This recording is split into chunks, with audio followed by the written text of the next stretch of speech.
السلام علیکم ورحمۃ اللہ وبرکاتہ۔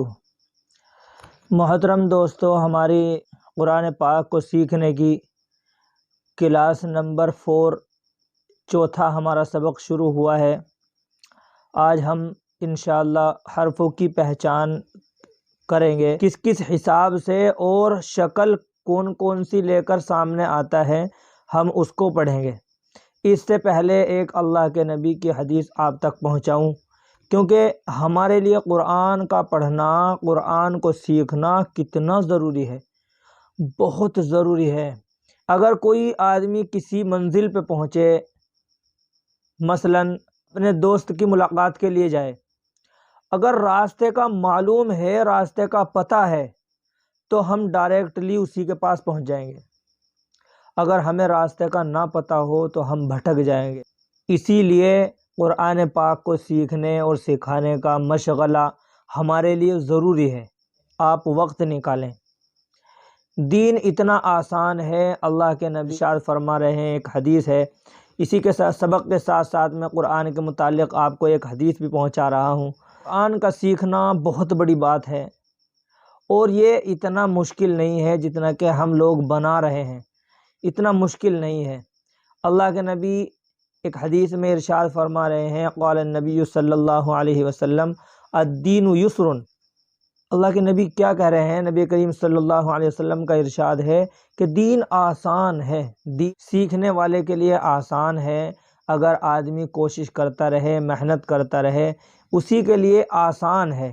اگر کوئی یہ سوچے کہ ہم بڑے ہو گئے ہیں تو ہم قرآن کیسے سیکھیں گے، ہمارے الفاظ بھی نہیں نکلیں گے، ایسا کچھ بھی نہیں ہے۔ آپ کوشش کریں، آپ جس طریقے سے جتنا الفاظ نکال سکتے ہوں، حرف کی جیسی ادائیگی آپ کر سکتے ہوں، فی الحال ایسی کریں۔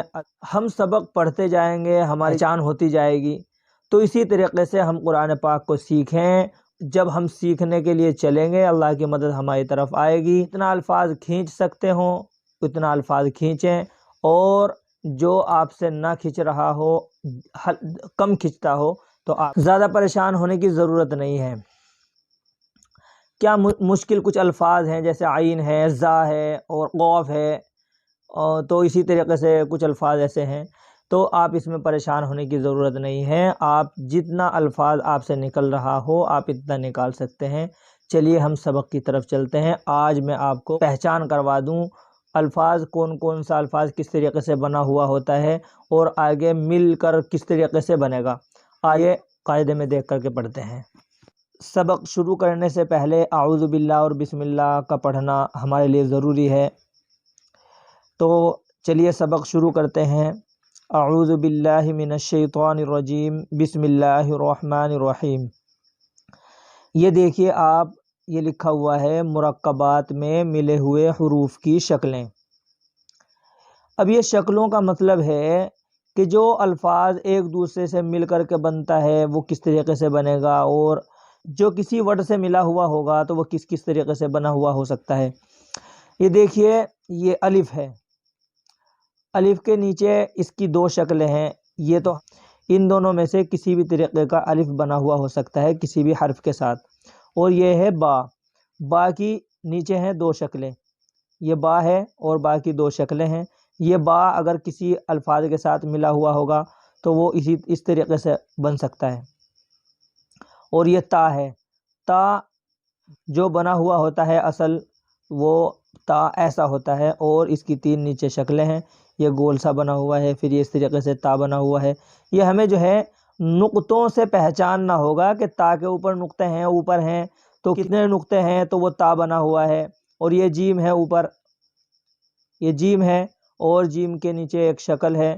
اگر جیم اکیلا بنا ہوا ہوگا تو الفاظ سے بنا ہوا ہوگا، اور اگر کسی الفاظ سے ملا ہوا ہوگا تو وہ اس طریقے سے ہوگا۔ یہ دال ہے، دال کی یہ نیچے شکل ہے، تو دال اگر کسی سے ملا ہوا ہوگا تو اس طریقے سے ہوگا۔ پھر یہ عین ہے، عین پہچاننا ہے، صرف حلق سے نکلتا ہے۔ زیادہ کوشش نہ کر کے، اگر آپ پہ نہ نکل رہا ہو، آپ صرف پریکٹس کرتے رہیں۔ آپ کی پریکٹس کرنا ہی اصل ضروری ہے، آپ پریکٹس کریں، انشاءاللہ آپ جیسا میں الفاظ نکال رہا ہوں آپ بھی اسی طریقے سے نکالو گے۔ یہ عین ہے، عین کے نیچے دو شکلیں ہیں، اسی الفاظ کے ساتھ ملا ہوا ہوگا تو اسی طریقے سے ہو سکتا ہے۔ یہ فا ہے، فا کے نیچے دو شکلیں ہیں، فا اسی طریقے سے بنا ہوا ہوگا، کسی الفاظ کے ساتھ ہوگا۔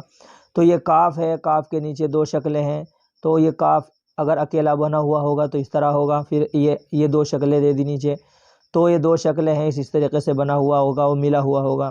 یہ لام ہے، لام کے نیچے دو شکلیں ہیں، اگر کسی الفاظ سے ملا ہوا ہوگا تو دونوں میں سے کوئی سا بھی آ سکتا ہے، اور یہ اکیلا بنا ہوا ہوگا تو ایسا آئے گا۔ اور یہ میم ہے، میم اوپر والا تو اصل ہے اور یہ اس کی شکل ہے، تو یہ دو شکلیں ہیں، ان میں سے کوئی سا بھی کسی الفاظ کے ساتھ ملا ہوا ہو سکتا ہے یہ۔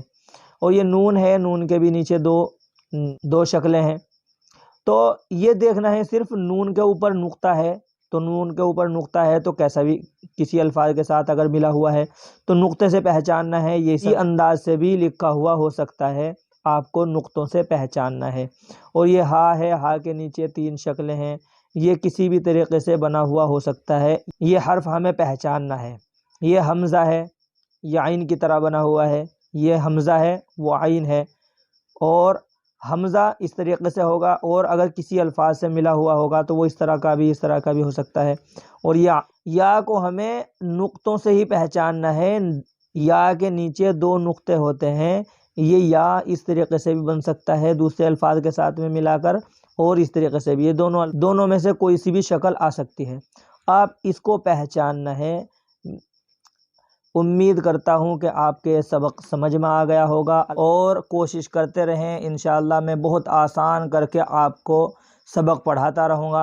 اور میں آپ سے ایک ریکویسٹ کرتا ہوں کہ اپنے بچوں کو بھی اپنے ساتھ لگائیں، جب آپ سبق پڑھیں، آپ سبق پڑھنے سے پہلے اپنے بچوں کو بھی بٹھائیں، ان کو سنوائیں، ان کا سن کر بھی دیکھیں۔ یہ ضروری نہیں ہے کہ جو پڑھا ہوا نہیں ہے وہ نہیں سن سکتا، قرآن کا سننا بھی ثواب ہے اور قرآن کا پڑھنا بھی ثواب ہے، جتنا ثواب پڑھنے کا ہے اور اتنا ہی سننے کا ہے۔ آپ اپنے بچوں کو بھی ساتھ میں لگائیں، اور بچوں کو ساتھ لگا کر اپنے بچوں کو بھی پہچان الفاظوں کی کرائیں، اور انشاءاللہ میں آپ کو آسان سے آسان تجوید کے ساتھ قرآن پاک پڑھانا سکھانے کی کوشش کروں۔ ویڈیو کو دوسروں تک بھی پہنچائے، اگر آپ قرآن سکھانے کا آپ ذریعہ بن گئے تو انشاءاللہ آپ بھی جنت کے مستحق ہو جائیں گے، آپ بھی اللہ کے پسندیدہ بندوں میں سے ہو جائیں گے، آپ کو بھی اللہ تعالیٰ جنت میں پہنچائے گا، اور اللہ تعالیٰ ہم سب کو عمل کی توفیق عطا فرمائے۔ السلام علیکم ورحمۃ اللہ وبرکاتہ۔